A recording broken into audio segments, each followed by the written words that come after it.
In the islands, we love to gather, we love to have fun with family and friends, we love to dance, and we call this liming. Today I'm going to teach you some fun foods that you can have while you're liming and having a good time. Today we focus on a honey and ginger glazed spare rib that is paired with a roast corn. And you find roast corn very commonly as a form of street food when you're taking long drives, you see it around the islands. So there you have it, enjoy. There are two types of ribs featured here.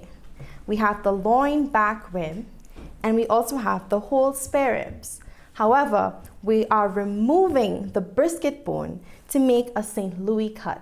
And what this is gonna do is it's gonna make it more uniform. Everyone is gonna have the same size rib. And it also fits perfectly into a sheet tray. So you don't have to maneuver, it's just very easy to work with. Let's get started. What we're gonna do is we're gonna remove this additional layer of film that's attached to the back. And what this is going to do, it's gonna allow the meat to pull and absorb on the seasonings. It's gonna allow for wonderful cooking. You're not gonna get that curling back when the heat is applied.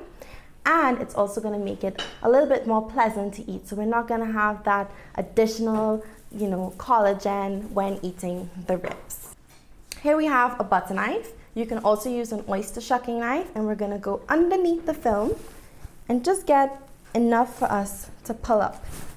Then I'm gonna take some tissue and grab the film.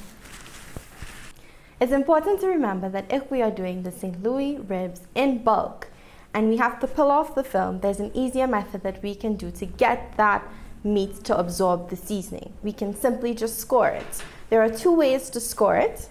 We can score along the bone or diagonally. The first step is to cook the meat low and slow before glazing. So I have basic seasoning here. I have salt and pepper. Now I'm going to foil my St. Louis ribs very tightly and cook it in the oven at 300 degrees very slowly until tender. So now we baste our ribs with our honey marinade mixture. So I just got my ribs out of the oven. I had it at 400 degrees until the glaze was fully caramelized, and now we're gonna cut. I'm gonna pair these ribs with a roast corn.